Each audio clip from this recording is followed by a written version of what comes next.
Você já ouviu falar de alguém que desapareceu dentro de um cômodo fechado, sem janelas abertas, sem portas trancadas, sem qualquer vestígio?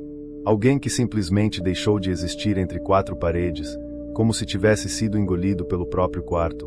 Essa é uma daquelas histórias que deixam cicatrizes na memória, e aqui no É Curioso, nós trazemos os casos que mais desafiam a lógica, revelando o que talvez nunca devesse ser desenterrado. O caso de Adeline Wren não é apenas um desaparecimento, é uma ferida aberta no tempo. Uma menina de 12 anos, sumida no meio da noite, de dentro do próprio quarto, sem que ninguém tenha ouvido um som sequer. A porta estava trancada por dentro. A janela, selada com pregos enferrujados desde uma tempestade meses antes. E mesmo assim, ela se foi. Sem luta, sem grito, sem rastros. O lugar onde isso aconteceu continua de pé até hoje. Uma casa isolada entre bosques densos em Claridge, Vermont. Quem passa por lá diz que vê luzes acesas no quarto dela. Mas não há eletricidade naquela casa desde 2004. Tudo começou numa noite particularmente silenciosa, daquelas em que o vento se recusa a soprar e até o som dos grilos parece se esconder. Adeline era filha única de Thomas e Ellen Wren. O casal havia se mudado para Claridge em busca de paz após um período conturbado na cidade grande. A menina, de olhos fundos e voz baixa, tinha uma presença quase etérea. Professores diziam que ela andava como se não tocasse o chão. Crianças da escola evitavam brincar com ela, não por maldade, mas por um incômodo instintivo que ninguém sabia explicar. Ellen dizia que Adeline era sensível demais para esse mundo, e talvez estivesse certa. Desde cedo, a menina falava sozinha no escuro, fazia desenhos que lembravam mapas antigos e rabiscava símbolos que ninguém da família conhecia. O quarto dela ficava no segundo andar da casa, com uma única janela voltada para a floresta. Depois da tempestade de outubro, Thomas havia martelado tábuas ali para evitar que a água entrasse. Estavam firmes, eu mesmo vi. E é por isso que, naquela madrugada de novembro, quando Adeline desapareceu, ninguém entendeu como aquilo era possível. Eu fui chamado pela família às 6 da manhã. Era o único amigo próximo que restava a eles, e ele me ligou em desespero, repetindo entre soluços que a filha tinha sumido e que o quarto estava igual. Quando entrei na casa, fui imediatamente tomado por uma sensação de repulsa inexplicável, como se o ar estivesse denso demais para respirar. A escada de madeira que levava ao andar superior rangia, mas não era o rangido comum de estrutura antiga. Era algo mais grave, quase um lamento. No topo da escada, o corredor estava mergulhado em sombras, mesmo com o sol lá fora. Quando cheguei à porta do quarto de Adeline, percebi algo estranho. O trinco estava virado para o lado de dentro. A porta, trancada. Thomas teve que arrombar. E o que vimos lá dentro ainda hoje me causa pesadelos. O quarto estava perfeitamente arrumado. A cama feita. Nenhum sinal de briga, de fuga, de entrada forçada. Os móveis estavam no lugar, a poeira intacta, como se ninguém tivesse passado por ali durante a noite. Exceto por um detalhe, no centro do quarto, em cima do tapete lilás, havia uma única marca de pé descalço. Pequena. E ao lado, um círculo desenhado com o que parecia ser carvão. Dentro dele, um símbolo que nem mesmo os investigadores conseguiram identificar. As câmeras que o pai havia instalado na casa depois de alguns sustos anteriores, ruídos durante a noite, objetos trocando de lugar, estavam todas inoperantes naquela madrugada. Apenas as do corredor gravaram algo. Às 3h14 da manhã, uma sombra atravessa o corredor por menos de um segundo. Mas a porta do quarto não se move. As investigações começaram com força total. A polícia local considerou todas as possibilidades: sequestro, fuga, invasão. Nenhuma fazia sentido. A janela, como já foi dito, estava lacrada com tábuas por fora e a porta trancada por dentro. Não havia passagem secreta, sótão acessível, alçapão ou qualquer outro caminho possível. Nenhum ruído foi escutado por Thomas ou Ellen, que dormiam no quarto ao lado, e nenhum dos cães da propriedade latiu. As buscas na floresta começaram naquele mesmo dia, com helicópteros, cães farejadores, voluntários. Nada. Nem pegadas, nem roupas, nem o mais leve indício. Adeline havia simplesmente deixado de existir. Mas havia algo ainda mais perturbador. 3 vizinhos relataram ter visto a menina na madrugada do desaparecimento. Um deles afirmou tê-la visto parada sob a árvore que fica na entrada da propriedade, olhando para o céu. Outro, mais distante, disse que a viu caminhando descalça no meio da estrada, completamente imóvel, como se fosse uma estátua viva. O terceiro, porém, trouxe um detalhe que nunca consegui esquecer. Disse que viu a menina entrar na casa de novo, mas não pela porta. Disse que ela atravessou a parede, como uma fumaça escura, e desapareceu. O depoimento foi desconsiderado pela polícia, claro, mas eu conhecia aquele vizinho. Era um homem sóbrio, cético. Algo havia mudado nele depois daquela noite. Morreu 2 meses depois, em circunstâncias também difíceis de explicar. Com o tempo, o caso esfriou. A polícia suspendeu as buscas. Os pais entraram em colapso emocional. Ellen passou a conversar sozinha nos corredores da casa, como se a filha ainda estivesse ali. Thomas se afundou em silêncios profundos, dormindo no chão do quarto da menina, cercado por seus brinquedos. O quarto, aliás, nunca foi tocado desde então. Permaneceu como um santuário congelado no tempo, com o cheiro doce dos produtos infantis ainda impregnado nas cortinas. Mas algo mudou no ambiente. Quem entrava lá dizia sentir arrepios constantes, mesmo em dias quentes.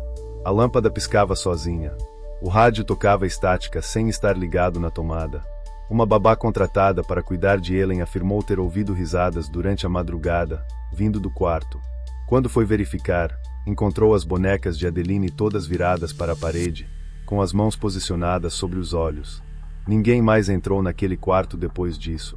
Até que um grupo de estudiosos do ocultismo, gente séria, com diplomas e tudo, se interessou pelo caso. E o que encontraram ali trouxe mais perguntas do que respostas. Analisaram o símbolo desenhado no chão e encontraram semelhanças com selos antigos de invocação. Mas havia detalhes nunca vistos antes. Linhas que formavam um padrão geométrico impossível, como se o desenho tivesse sido feito de dentro para fora. E foi aí que as teorias começaram a se multiplicar. Alguns falavam em rituais involuntários. Outros, em buracos na realidade. Diziam que certas crianças, com sensibilidade especial, podem abrir portas por acidente. Que certos lugares do mundo têm rachaduras no tecido do tempo, e que às vezes, só às vezes, alguém escorrega por elas. O símbolo no chão, aparentemente, era uma espécie de moldura. Uma borda para algo que já estava presente no quarto antes mesmo da família se mudar. Uma das pesquisadoras disse que Adeline provavelmente não foi levada, ela apenas respondeu a um chamado. Um chamado que talvez já estivesse sussurrando para ela há meses. E isso bate com o que Ellen contava sobre os últimos dias da filha. A menina passou a se isolar ainda mais, repetia palavras em línguas que ninguém entendia, e desenhava espirais infinitas em todos os cadernos da escola. O mais assustador, a professora encontrou um dos cadernos na mochila de Adeline e jurava que o padrão do desenho se movia, não como uma ilusão de ótica, movia de verdade, como se tivesse vida. E isso foi apenas o começo.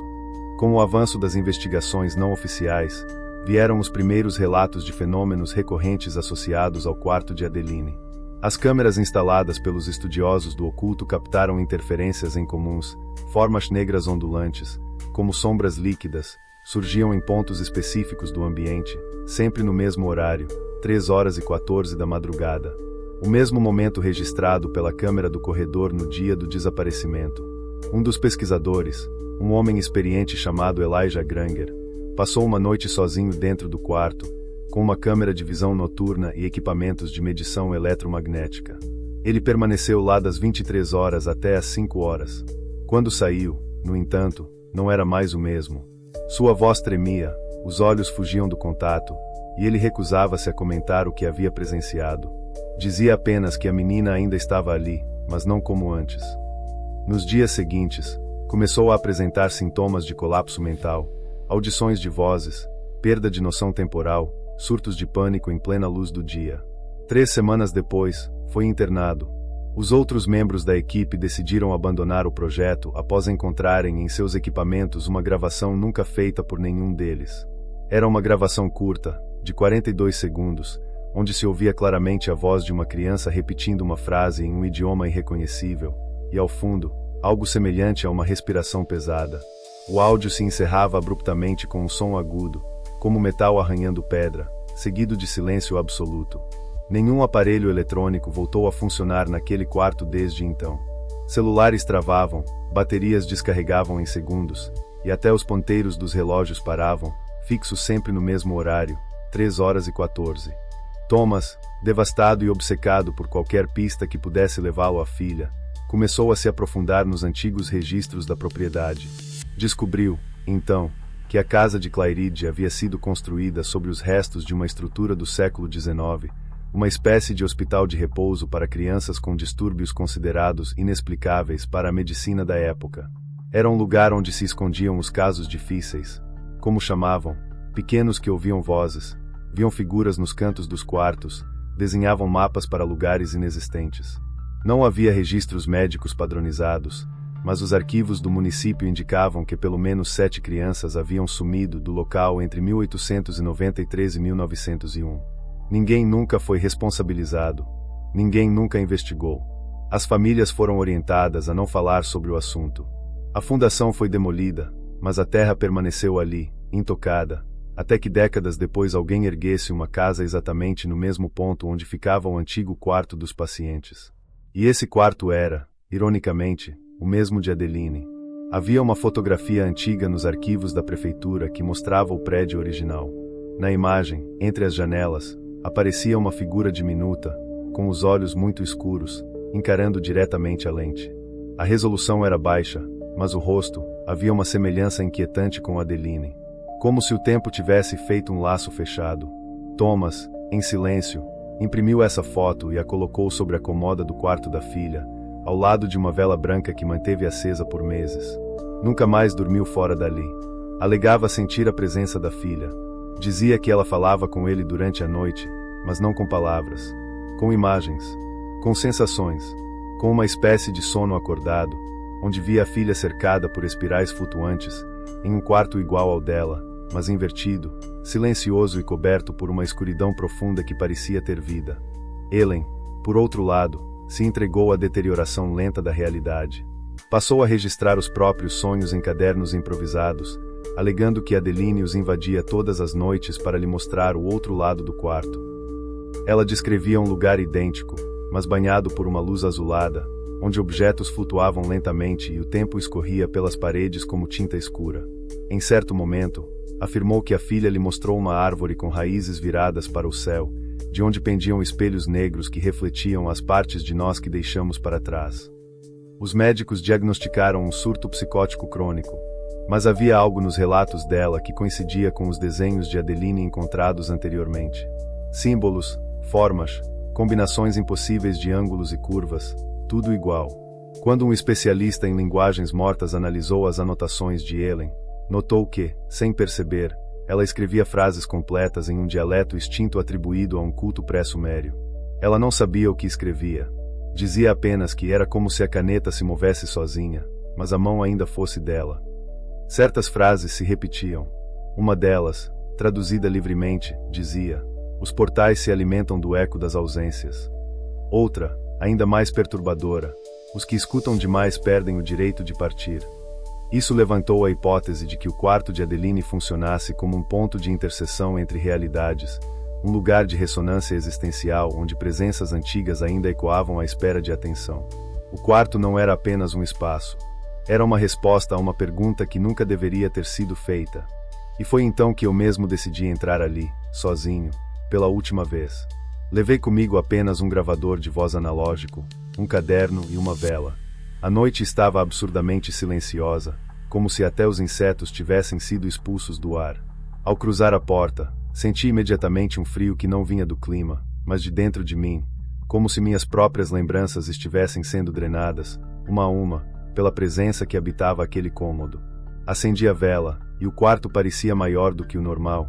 As paredes pareciam se afastar, respirando. Comecei a falar o nome de Adeline em voz baixa, com os olhos fechados. E foi aí que ouvi, não uma resposta, mas um som. Como se alguém arranhasse a madeira por dentro da parede. 3 arranhões lentos. Depois silêncio. Então o gravador disparou sozinho, gravando uma faixa que até hoje me recuso a apagar. Na fita, minha voz ecoa em tempo normal. Mas no fundo, muito baixo, há uma risada. Não de criança. É mais densa, quase como uma voz de adulto tentando imitar uma menina. Ao encerrar a sessão, deixei o quarto em estado de torpor. Demorei dias para me recuperar, mas descobri uma coisa: ao ouvir a gravação ao contrário, em determinado trecho da risada, surgem palavras claras, em inglês antigo, dizendo: "She is not lost, she has seen the other side." Ela não está perdida, ela viu o outro lado. Isso mudou tudo para mim. Passei a entender que talvez Adeline não tenha sido levada. Talvez ela tenha sido convidada. Hoje, passados mais de 15 anos desde aquela noite, a casa de Clairide permanece abandonada. Nenhuma família ousou morar ali desde então. Moradores próximos dizem que, às vezes, luzes surgem nas janelas, que à noite se ouvem brinquedos rolando pelo chão e sussurros vindo da floresta. Alguns juram que viram uma menina parada à beira da estrada, com os pés descalços e os olhos vazios, fitando o vazio como quem observa algo além do que podemos alcançar. Eu me afastei de tudo, mas nunca consegui escapar. Às vezes, quando estou sozinho em casa, o relógio trava por um instante às 3h14. E, em uma noite recente, encontrei marcas semelhantes às do quarto de Adeline desenhadas com fuligem na parede do meu quarto. Não contei isso a ninguém. Escrevo agora como uma forma de me livrar daquilo que ainda carrego. A história de Adeline não terminou com seu desaparecimento. Ela apenas começou. Há lugares no mundo que funcionam como portas. E há pessoas que nascem com as chaves sem saber. O quarto dela era mais que um cômodo. Era um espelho entre mundos. E ela enxergou através do reflexo. Quando penso nisso, tudo se encaixa de forma perturbadora. Talvez, ao desaparecer, Adeline tenha nos deixado uma única escolha: ignorar ou seguir. Mas quem escolhe seguir, nunca mais volta ao mesmo. O caso permanece arquivado como desaparecimento inexplicável. Mas há aqueles que sabem, que sentem, que reconhecem os sinais. Nos últimos anos, surgiram relatos de outras crianças com comportamentos semelhantes, em lugares tão distantes quanto Islândia, Mongólia e Patagônia. Sempre meninas, sempre aos 12 anos, sempre desaparecendo da mesma forma, sem vestígios, com símbolos no quarto, com relatos de sussurros e sombras.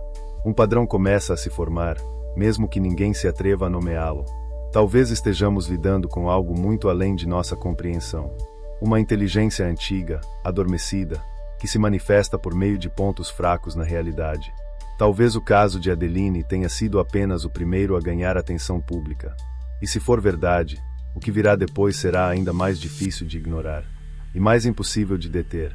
O que mais me assombra é pensar que, enquanto escrevo estas palavras, uma outra criança em algum lugar do mundo esteja desenhando espirais em seu caderno, ouvindo vozes que ninguém mais ouve, trancada em um quarto que respira quando ninguém está olhando. E se fosse com você? E se alguém que você ama começasse a desaparecer aos poucos, sem sumir de fato? E se ela estivesse em um lugar onde não pode mais te ouvir, mas ainda te observa? O caso de Adeline continua sem respostas, mas as perguntas se multiplicam. O quarto ainda está lá. A casa ainda respira. E os símbolos continuam aparecendo. Talvez existam respostas escondidas entre os sonhos. Ou nos momentos em que o relógio parece falhar. Ou nos sons que você ouve à noite, quando tem certeza de que está sozinho. Mas, se decidir investigar, saiba que há coisas que não querem ser desvendadas. E que, às vezes, encontrar a verdade é o primeiro passo para perdê-la. Por isso, conte nos comentários. Você acredita que é possível sumir dentro de um lugar que deveria ser o mais seguro do mundo? Você já viu algo que não consegue explicar? E, se fosse com você, você aceitaria o que viu? Ou viveria com dúvidas para sempre? Aqui no É Curioso, nós não trazemos respostas, apenas abrimos portas. Se quiser atravessar a próxima, inscreva-se no canal, ative o sininho e mande seu relato pelo e-mail que está na descrição. Porque talvez a próxima história seja sobre você.